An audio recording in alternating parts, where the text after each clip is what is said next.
السلام عليكم حبايبي، كي نتوما لاباس عليكم؟ مزيانين بخير ومازينين على واحد الحليوه ان شاء الله. كنتمنى تعجبكم. في القصيره ديالي عملت رشه الملح كالعاده، عملت واحد 5 البيضات ثم عملوا غير 3 كبارين. انا عندي البيضات صغير بزاف باش عملت 5 البيضات ثم عملوا غير 3 كبارين.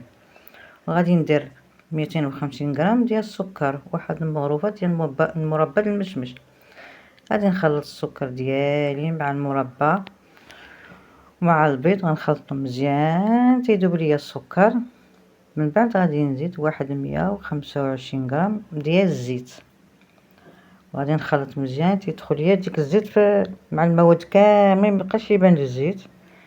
بعد غادي ندير واحد 2 مغارف ديال السميده رقيقه، وغادي نعمل فوقها واحد 5 غرام ديال خميره الحلوى، فقط 5 غرام.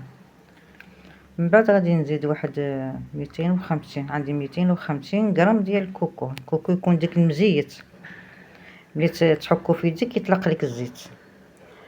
من بعد غادي نزيد واحد القشاد الحامضه، وغادي نخلط كلشي مزيان تنسجم لي ديك الكوكو كذلك. ونزيد السميده رقيقه، عندي 250 غرام. غادي نزيدها بشويه شويه، تقدر ديري 250 غرام، تقدر ديري اقل. انا غادي نشوف واش غديري، انا غنزيدها بشويه بشويه. من بعد انا درت لي 250 غرام ديال السميده كامل درتها. من بعد غادي نكورها، انا غادي نوزنهم 30 غرام، غادي نعمل فيهم 30 غرام. وغادي نعملهم في السكر ديالي كلاصي. السكر ديالي كلاصي عندي كيلو السكر كلاصي، زدت له واحد المغروفه ديال المايزينا. بعد غادي نستعن بالماء الزهر، غندهني ديال الماء الزهر باش العجينه ما تلصق لياشي، وعاد السكر كلاصي يلصق في الحليوه. وغادي نكوبهم وغادي نفندهم مزيان في السكر كلاصي. من بعد غادي ملي نكورهم غادي نضغط الاصبع ديالي في الوسط، وغادي نديرهم في الطاوه ديالي مفروشه بورق الطبخ. غادي ندخلهم الفران ونتلاقاو حبايبي فرصه اخرى. وكل ما كتمناو في هذا العيد ان شاء الله، في هذه العواشر والايام كامله عواشر، يا ربي يهدينا على بعضنا.